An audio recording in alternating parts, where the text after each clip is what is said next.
So మూడోది ఏంటంటే దేవుని దయను spiritually okay.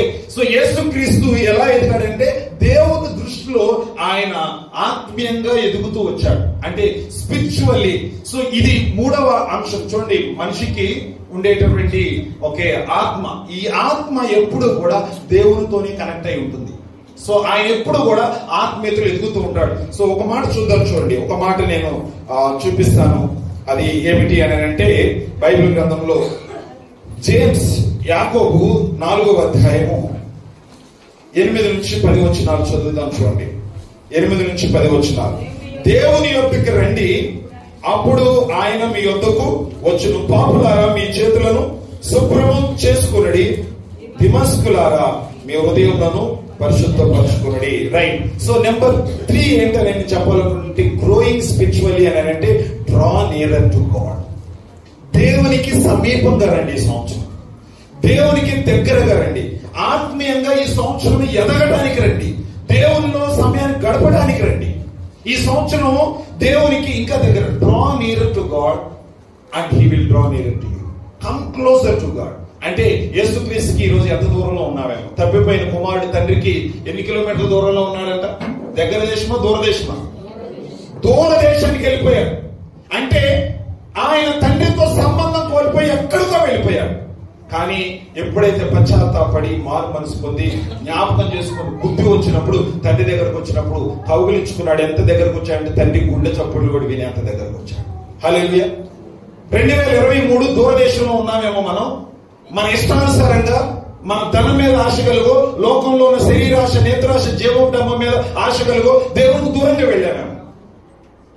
Come closer to God this year.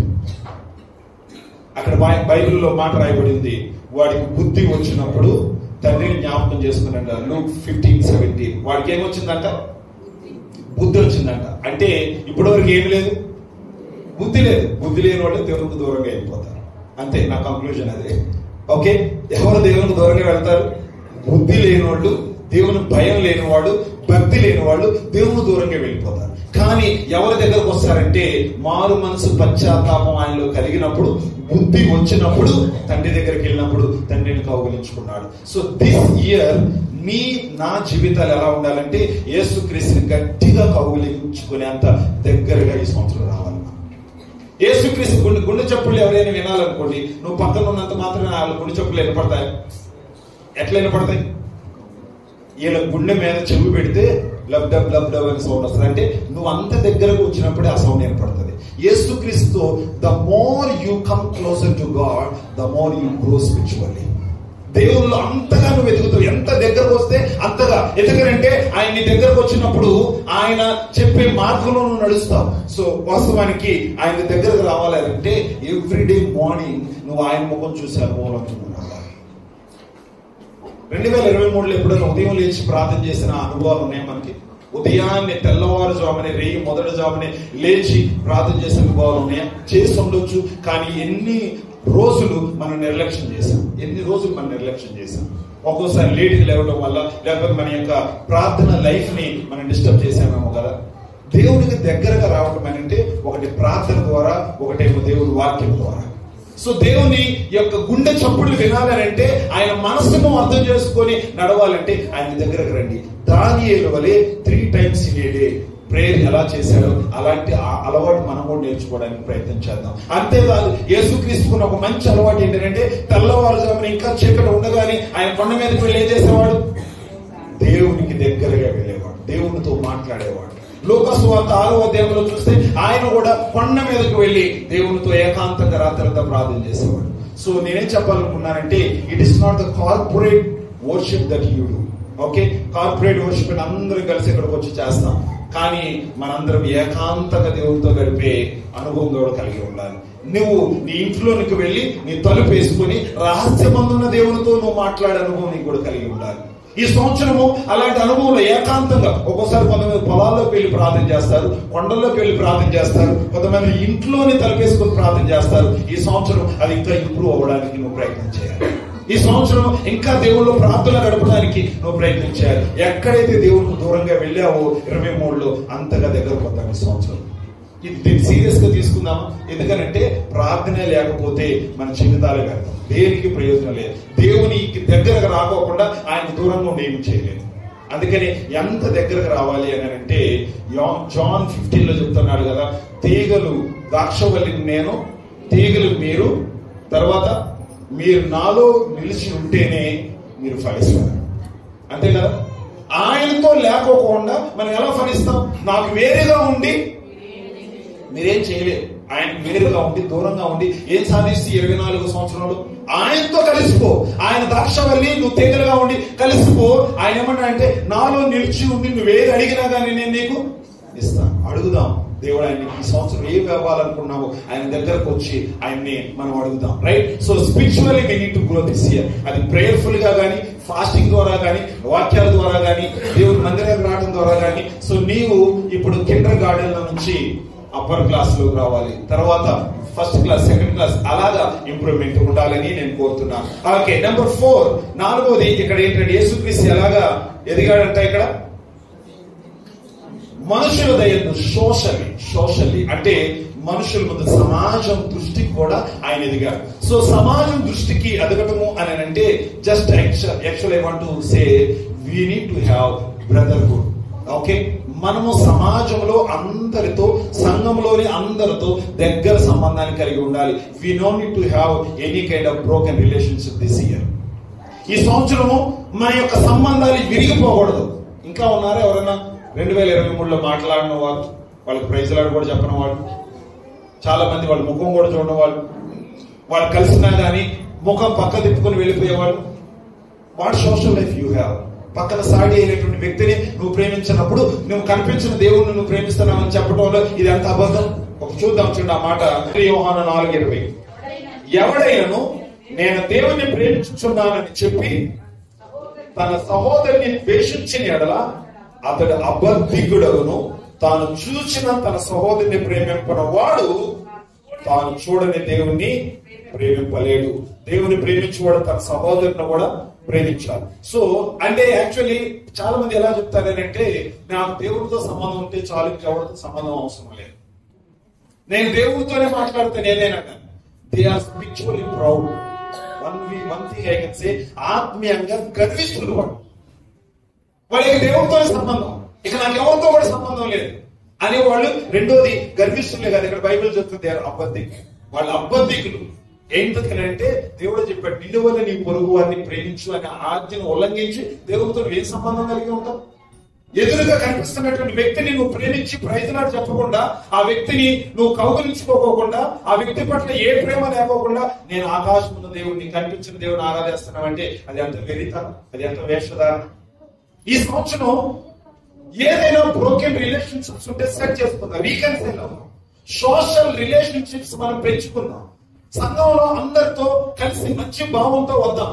అంతేకాదు బయట నీ యొక్క జీవితం ఇతరులకి సాక్షులుగా ఉండటానికి కూడా ఆ సోషల్ లైఫ్, నీ వర్క్ ప్లేస్ లో కావచ్చు, నీ పొరిగింటి వాళ్ళ మధ్యలో కావచ్చు, లేకపోతే నీ సంఘంలో కావచ్చు, ఎక్కడైనా కానీ you need to grow socially. ఎలాగంటే సోషల్లీ ఎదగాలంటే ఎలాగంటే first you to have love, ప్రేమ, తర్వాత ఏం కావాలి? సహనము, దీర్ఘశాంతము, ఓర్పు, ఇవన్నీ ఉంటేనే ఇతరులతో సంబంధాలు కలిగి ఉంటాం. ప్రేమ అంటే ఒక ఫెవికల్ లాంటిది. ప్రేమ ఎలాంటిది? ఫెవికల్ లాంటిది. ఈవెన్ ఓర్పు, సహనం కూడా ఓకే, అది ఎలాంటిది అని అంటే విడిపోయిందని అతికించేదంట. ఓకే, సో ఎలాగా నేను చెప్పాలనుకుంటానంటే ప్రేమ, నీలో ప్రేమ ఉంటే వెళ్ళి క్షమాపణ అడుగుతావు ఏదైనా తప్పు చేసినావు అని అంటే, లేకపోతే ఇతరులకు క్షమిస్తాం. కానీ ఈ సంవత్సరం 2023లోకి వచ్చినా గానీ పగలు ద్వేషాలు ఉన్నాయా మనలో? ఇంకా ఆ వ్యక్తిని ఇంకా నువ్వు క్షమించడానికి మనసు ఉందా? సమయం వచ్చినప్పుడు చూస్తావు, ఇప్పుడు కాదు. నాకు ఒక రోజు సమయం వస్తుంది, అప్పుడు నేను చూస్తావు. అలాంటప్పుడు నీకు సోషల్ రిలేషన్ ఏముంది? ఎవరితో సంబంధం కలిగి ఉంటున్నా? ఆ సమయం రావాలి, అప్పుడు చూస్తాను. అందుకని హిందీలో ఒకటి అంటారు కదా, ఈటుక జవాబ్ పత్తాసే దేగే. అంటే వాడు ఈటుకతో కొడితే అది చిన్న తప్పే, కానీ పెద్ద రాయితో కొడితే వాడికి బతకడు. అంతే కదా, ఇటుక అయితే పగిలిపోతుంది, కానీ రాయి అయితే పగలకూడదు. సో వీళ్ళు ఎంతమంది ఉంటారంటే వాడు ఆ మాట అన్నాడా, నేను చూస్తాను నా సమయం వచ్చినప్పుడు. That is not at all make you to have a very good social relationship. అసలు ఆత్మీయంగా నువ్వు సోషల్ గా నువ్వు లేకపోతే ఇతరులతో ఆత్మీయంగా ఎలా ఎదుగుతూ నీ మనసులో ఆ మనస్సాక్షి రాదా? నువ్వు ఉదయాన్నే లేచి కళ్ళు మూసుకొని ప్రార్థన చేస్తావు, ఎదురుగా ఆ వ్యక్తితో నేను మాట్లాడలేదే అది నీకు ఒక సినిమాలా కనిపించట్లేదని, నీ అంతరాత్మ నీకు గిల్టీ కాన్షియస్ కలగజేయట్లేదు కదా, చేయట్లేదా? నేను ఆ వ్యక్తితో ఈరోజు మాట్లాడుకుంటూ వచ్చాను, అయ్యో ఛాయ్ తాగేటప్పుడు నా పక్కనే ఉంది కానీ ఆ ముఖం ఇట్లా తిప్పి వచ్చేసారు, ప్రైజ్ లాడ్ కూడా చెప్పలేదు. ఇదేనా మన ఆత్మీయ సహవాసం అనేది? 13వ అధ్యాయం ఎబ్రిల్ రాసిన పత్రిక మొదటి వచనంలో ఏమని చెప్తున్నారంటే, నీ ప్రేమ సహోదరుల ప్రేమ 1 రోజు 2 రోజులు కాదంట. ఎలా ఉండాలంటే 13:1 ఏమని రాస్తుంది? సహోదర ప్రేమ నిలవరముగా ఉండనియండి. నిలవరముగా అని అంటే, so let brotherly love continue అంటే ఆ బ్రదర్లీ లవ్, సిస్టర్లీ లవ్ అది కంటిన్యూ కావాలి, అది మనం ముందుకి కొనసాగింపు చేయాలి. సోషల్లీ అందరితో ఒక మంచి అమికబుల్ రిలేషన్షిప్, దగ్గర సంబంధం, అంత హత్తుకునుండే సంబంధం అలా ఉండాలని నేను అలా ఇప్పుడు చూడాలని కోరుకుంటున్నాను. మన చర్చిలో సోషల్లీ ఒకరితో ఒకరి సంబంధాలు, పరస్పర సంబంధాలు, సత్సంబంధాలు కలిగి ఈ సంవత్సరం మనం వెళ్ళాలి. హల్లెలూయా. జస్ట్ లాస్ట్ ఒక మాట నేను 1 Thessalonians చూపించి నేను ముగిస్తాను. 1 Thessalonians 4వ అధ్యాయం 9 నుంచి 10 వచనాలు. 1 Thessalonians chapter 4, 9 to 10. సహోదర ప్రేమ గురించి మీకు రాయనక్కర్లేదు, మీరు ఒకరినొకరు ప్రేమించుటకు దేవుని చేతనే నేర్పబడితిరి. అలాగనే మాసిదోనియా అంతటా ఉన్న సహోదరులందరినీ మీరు ప్రేమించుచున్నారు. సహోదరులారా, మీరు ప్రేమియందు మరి ఎక్కువగా అభివృద్ధి చెందాలి. రైట్, అంతవరకు చాలు. నాది కూడా అదే, ఇంప్రూవింగ్ ఇన్ లవ్ కదా. ప్రేమ విషయంలో ఏం కావాలి? వాస్తవానికి ఒక మాట చెప్తున్నాను, బైబిల్ మాటే. ఎవరికి ప్రేమ ఉంటుందో వాళ్ళు ఎదుటి వాళ్ళ యొక్క తప్పులు దోషాలన్నింటినీ కప్పేస్తారంట. అవునా కదా? ప్రేమ సమస్త దోషములు ఏం చేస్తుంది?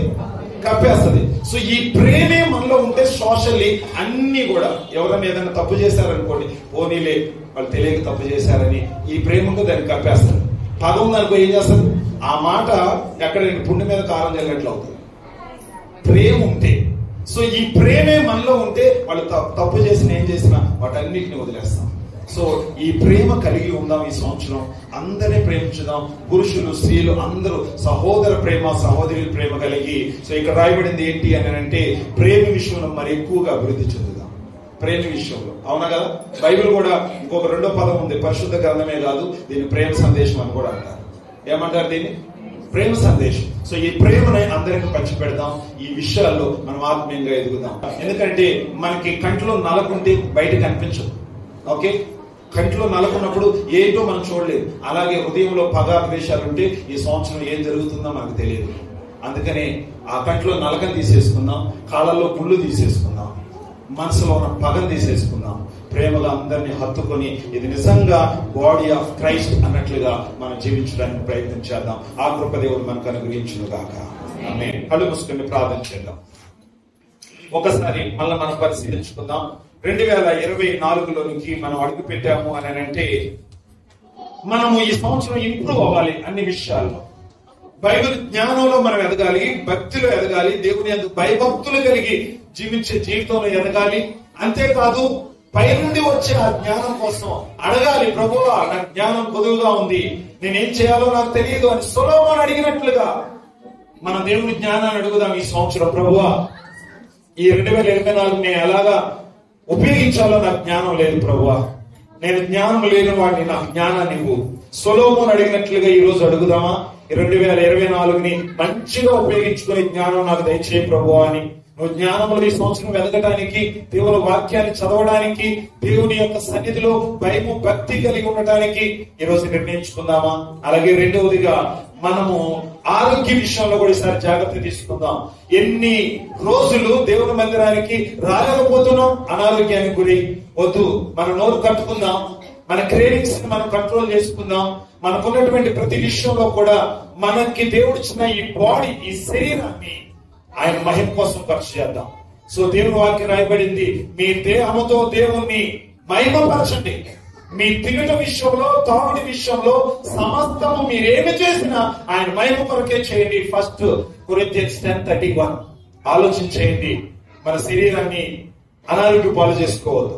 అలాగే మనము దేవుని దృష్టికి సంవత్సరం దగ్గరగా అవుతాం. తప్పిపోయిన కుమారులా ఉన్న మనము వదిలిపెడదాం, ఆ పందులను వదిలిపెడదాం, ఆ బొట్టును వదిలిపెడదాం, ఆ దూరదేశాన్ని వదిలిపెడదాం. బుద్ధి తెచ్చుకుని తండ్రి దగ్గరికి సంవత్సరం వద్దాం. ఆయన్ని కౌగిలించుకుందాం. ఆ తండ్రి నీ కోసం బంగారు పొంగరాన్ని సిద్ధపరిచాడు, మంచి పాదరక్షను సిద్ధపరిచాడు, నూతన వస్త్రాన్ని సిద్ధపరిచాడు, మంచి విందు చేయడానికి, సంతోషంగా పండగ చేయడానికి నువ్వు ఆయన దగ్గరకు వస్తే ఎదురు చూస్తున్నాడు. ఈ సంవత్సరం ఆయన దగ్గరకు వద్దామా? ఇక చాలు, గతించిన జీవితంలో నీకున్న ఆ పాడు అలవాట్లు చాలు, ఆ పాడు ప్రవర్తన చాలు, ఇక చాలు. అది 2023తో ముగించింది. నూతన స్వభావంతో ఈ సంవత్సరం వద్దామా? నూతన బలాన్ని నువ్వు పొందుకుందామా? నూతన బలం నీకు రావాలంటే ఎందరైతే ఆయన కోసం ఎదురు చూస్తారో వారు నూతన బలం పొందుతారు. ఆ నూతన మనస్సు కావాలని కోరదామా? అలాగే సోషల్లీ అందరితో మంచి సంబంధాలు కలిగి ఉందామా ఈ సంవత్సరం? ఎవరితో కూడా బ్రేకప్ పెట్టుకోవద్దు.